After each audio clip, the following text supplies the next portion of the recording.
আপনারা তারপরে কেটে গিয়েছিল, শুনতে পাননি। সেটা হচ্ছে যে নার্সিসিস্টিক পার্সোনালিটি ডিসঅর্ডার, আমি নার্সিসাসের নিখোঁজ গল্প বলছিলাম। তো সেই জায়গাটা আমার মনে হয় শুনেছেন। তারপর আমি চলে গিয়েছিলাম বেসিক্যালি ক্লাসের সি পার্সোনালিটি ডিসঅর্ডারে, যেখানে মোটামুটি ওই অ্যাংশাস, অ্যাভয়েডেন্ট, ওসি, ডিপেন্ডেন্ট এই ক্লাসটা থাকে। এবং তাদের একটা ব্যাপার হলো যে তারা একা একা কোনো ডিসিশন নিতে পারে না, এবং তাদের একটা অ্যাগ্রেশন নিয়ে সমস্যা থাকে। প্যাসিভ অ্যাগ্রেসিভরা এই ক্লাসটা সিতে বিলং করে। তো এই যে গ্রুপটা, এরা একটুখানি সোশ্যালি উইথড্রন হয়। এবং বেসিক্যালি দেখতে গেলে পার্সোনালিটি ডিসঅর্ডারের 3টে ক্লাসেরই মেন যে সমস্যাটা থাকে সেটা হলো ইন্টারপার্সোনাল রিলেশনশিপের প্রবলেম, আর যেটা হলো একটা রিয়ালিটি সেন্সের অভাব। অর্থাৎ মানে অ্যাডজাস্টমেন্টের প্রবলেমটা ওরা খুব অনায়াসে অন্যের উপর চাপিয়ে দেয়, প্রজেক্ট করে যে প্রবলেমটা আমার নয়, প্রবলেমটা অন্য লোকের। তো সেইখানটা দিয়ে ইয়ে করতে গেলে মানে যারা ক্লাসের সির ক্লাসের ABC যারা সবাই রয়েছে, তাদের প্রত্যেকেরই যেটা থাকবে সেটা হচ্ছে একটা ইনসাইট থাকে না নিজেদের যে প্রবলেম। এটাকে আমরা ঠিক ল্যাক অফ রিয়েলিটি সেন্স করতে পারি না যদিও, মানে ওরা ঠিক ওই সেন্সে সাইকটিক নয়, কিন্তু ওদের মধ্যে একটা রিজিডিটি থাকে, একটা ইনফ্লেক্সিবিলিটি থাকে। বিশেষ করে ক্লাসের সিদের তো খুবই থাকে, এ আর সিদের খুবই রিজিডিটি থাকে যে আমি যেটা করছি ওটাই ঠিক, এবং আমি যেটা মানে আমি যেভাবে জিনিসটাকে চালাতে চাই সেটা এইভাবেই চলবে। মানে হয়েছে সেখানে ডেফিনেটলি এই কারণে তাদের একটা ভীষণভাবে অ্যাডজাস্টমেন্ট ফেলিয়ার হয়, একটা রিলেশনশিপে ফেলিয়ার হয়। আমরা যদি কজেসে আসি, আমি ওভারঅল কজেস বলছি, কারণ এরপর আমি যেটা বলেছিলাম যে ব্লক 5-এর ইউনিট 2, 3 and 4 তিনটে সেপারেট পার্সোনালিটি ডিসঅর্ডারকে ইলাবোরেট করে বলেছি। প্রথমটায় খুব সম্ভবত নার্সিসিস্টিকটাকে ইলাবোরেট করা, বর্ডার লাইনকে ইলাবোরেট করা আছে, তারপরেরটায় নার্সিসিস্টিককে ইলাবোরেট করা আছে, আর তারপরেরটায় খুব সম্ভবত ওই ক্লাস্টার এর স্কিজয়েড প্যারানয়েড পার্সোনালিটিকে ইলাবোরেট করা আছে। অর্থাৎ প্রত্যেকটা ক্লাস্টার থেকে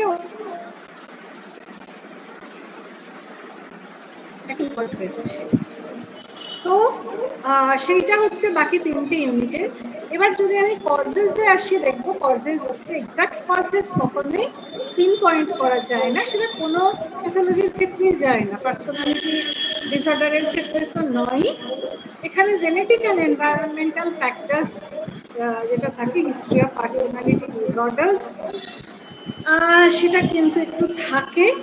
এবং এনভায়রনমেন্টাল ফ্যাক্টরস যদি দেখি, সেখানে আর্লি চাইল্ডহুডে ট্রমার একটা খুব ইনফ্লুয়েন্স থাকে। ট্রমার ইনফ্লুয়েন্স অনেকভাবেই মানুষকে করে, অ্যাফেক্ট করে। ট্রমার ইনফ্লুয়েন্সে আমার নিউরোসিস হতে পারে, সিভিয়ার এবং প্রলং ট্রমা হলে আমার একটা সাইকোটিক ব্রেকডাউন হতে পারে, বা তার একটা টেন্ডেন্সি থাকে। এবং ট্রমার ইনফ্লুয়েন্সে পার্সোনালিটি ডিসঅর্ডারও ডেভেলপ করতে পারে। অন্যরা যারা আদার্স, তারা প্রপোজ করেছিল কি যে যাদের মধ্যে এই জেনেটিক্যাল প্রিডিসপোজিশনটা আছে, or that they have an underlying biological disturbance, তাদের মধ্যে কিন্তু পার্সোনালিটি ডিসঅর্ডার ডেভেলপ করার টেন্ডেন্সি অনেক বেশি। তো এটা গেল ওভারঅল একটা গ্রস কজেস গুলো। ট্রিটমেন্টে আমরা যদি আসি, দেখবো personality type entirely detects the nature of treatment. কাজে বোঝা যাচ্ছে যে এক একটা ক্লাস্টারের জন্য ট্রিটমেন্ট প্যাটার্ন এক এক রকম হবে। যারা ওসি, তাদের জন্য ফার্মাকোলজিক্যাল ট্রিটমেন্ট ইম্পর্টেন্ট হবে, বিশেষ করে তাদের অ্যাংজাইটি বা ডাউটস, ইনডিসিসিভনেস এগুলোকে কন্ট্রোল করার জন্য। তাদের ক্ষেত্রে সাইকোলজিক্যাল ট্রিটমেন্ট যেটা ভালো কাজ করবে সেটা হলো কগনিটিভ বিহেভিয়ার থেরাপি। এটা তাদের perfectionism, rigidity, scrupulousness, intolerance of failure এইগুলোকে কন্ট্রোল করতে হেল্প করবে। এবং ওসিডির ক্ষেত্রে সাইকোডাইনামিক সাইকোথেরাপি অর্থাৎ আনকনশিয়াস কনফ্লিক্টগুলোকে সারফেসে তুলে ভালো কাজ দেয়। ওদের মধ্যে ব্রুডিংটা থাকে তো একটা আনএন্ডিং কনফ্লিক্ট থাকে, একটা একটা লুপে ঘুরে চলা এরকম একটা ব্যাপার থাকে। তো সেটাকে ব্রেক করার জন্য সাইকোডাইনামিক সাইকোথেরাপি ইজ আইডিয়াল। যদিও এটা এখন অতটা ব্যবহার করা হয় না, কিন্তু এটার একটা নিশ্চিত একটা এফেক্টও আছে। ডিসোশিয়াল বা অ্যান্টিসোশিয়াল পার্সোনালিটি ডিসঅর্ডারের ক্ষেত্রে ইম্পালসিভিটি, অ্যাগ্রেশন কমানোর জন্য ড্রাগ ব্যবহার করা হয়। Inpatient small self help groups এবং লার্জার গ্রুপ থেরাপিউটিক কমিউনিটি ব্যবহার করা হয়। এটা ওই অ্যান্টিসোশাল যাদের মধ্যে একটা কোমরবিডিটি থাকে ফর অ্যাডিকশন, অ্যান্টিসোশাল লোকজনদের মধ্যে অ্যাডিকশনের একটা প্রবণতা থাকে, তাদের ক্ষেত্রে বা ক্লাস্টার এই লোকগুলোর ক্ষেত্রেও সেলফ হেল্প গ্রুপ বা থেরাপিউটিক কমিউনিটি সেটা ওদেরকে একটা ইন্টারপার্সোনাল এক্সচেঞ্জে হেল্প করে বা একটা একটা সাপোর্ট সিস্টেম হিসেবে হেল্প করে। এগুলি পার্সোনালিটি একটা রিলেটিভলি ফিক্সড একটা পার্ট থাকে, এবং এখানে এম অফ ট্রিটমেন্ট যেটা হয় যে আমি তো পুরো পার্সোনালিটিটাকে একমাত্র সাইকোডাইনামিক সাইকোথেরাপি ছাড়া কখনোই পুরো পার্সোনালিটি পরিবর্তন করে দেওয়া যায় না, কিন্তু আমি যেটা করতে পারি যে যাতে পেশেন্টরা এই ধরনের পেশেন্টরা অন্তত সেলফ অ্যাডজাস্টমেন্টটা একটু কমফর্টেবলি করতে পারে। সেলফ অ্যাডজাস্টমেন্ট সব থেকে আগে জরুরি, কারণ আমি তখনই অন্যের সঙ্গে অ্যাডজাস্ট করতে পারবো না যদি না আমার নিজের সঙ্গে অ্যাডজাস্টমেন্ট থাকে। তো নিজের সঙ্গে অ্যাডজাস্টমেন্টটা তাহলে আমার ক্ষেত্রে প্রাথমিকভাবে দরকার, এবং মানে কমফর্টেবলি অ্যান্ড সেফলি যাতে আমি জীবনটা কাটাতে পারি সেইটা আমার উদ্দেশ্য হওয়া উচিত। এবং একটা খুব গ্রেভ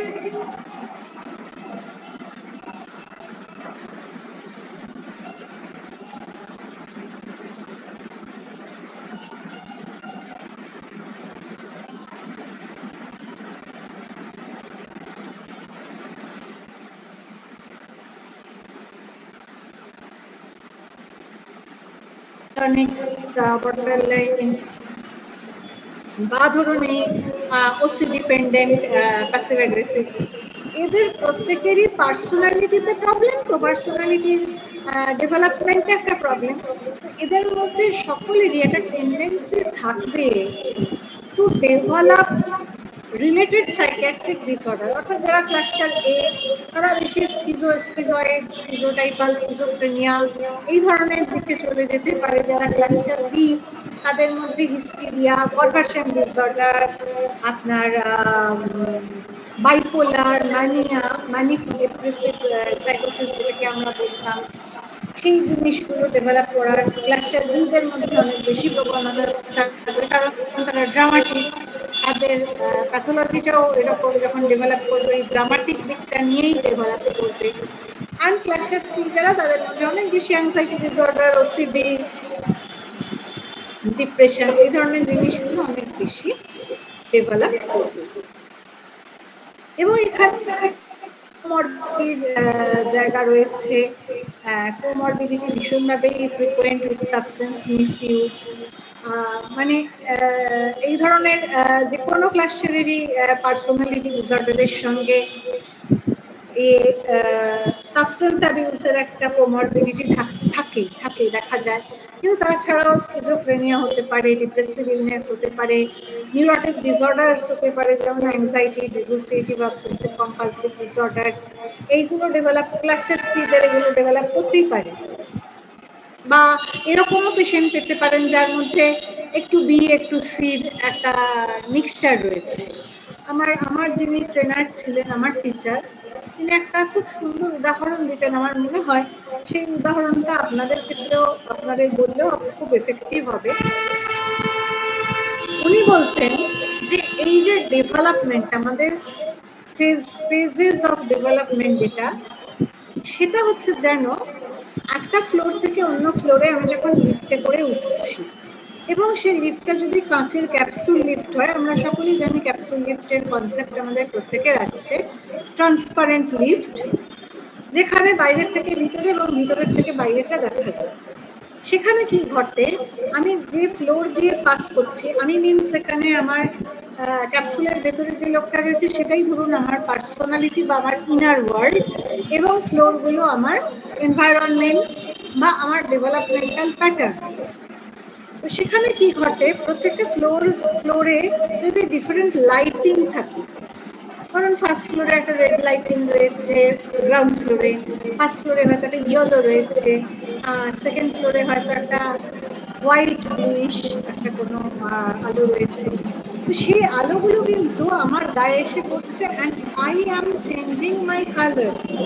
অর্থাৎ আমি যে ডেভেলপমেন্টাল ফেজটায় রয়েছি আমার পার্সোনালিটিতে, সেই ক্যারেক্টারিস্টিক্সগুলো রিফ্লেক্টেড হচ্ছে। এবং যদি লিফটটা আটকে যায় ধরুন ফার্স্ট ফ্লোরে গিয়ে, তাহলে আমার পার্সোনালিটি ওই ফার্স্ট ফ্লোরের ক্যারেক্টারিস্টিক্স বা কালারটাই রিফ্লেক্টেড হবে বেশি।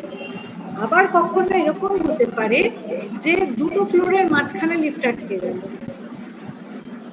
তাহলে কি ঘটে, খানিকটা সেকেন্ড ফ্লোরের আলো এসে পড়তে লাগলো, খানিকটা থার্ড ফ্লোরের আলো এসে পড়তে লাগলো, there is a mixed lighting, এবং আমিও কালার্ড হয়ে গেলাম ওরকম মিক্সড লাইট দিয়ে।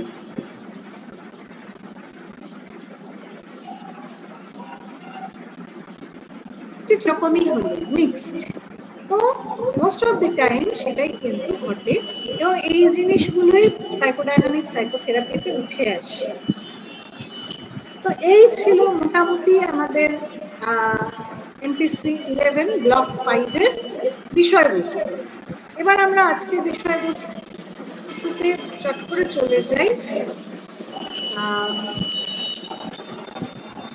সেটা হচ্ছে আপনার এমপিসি 12 ব্লক 1,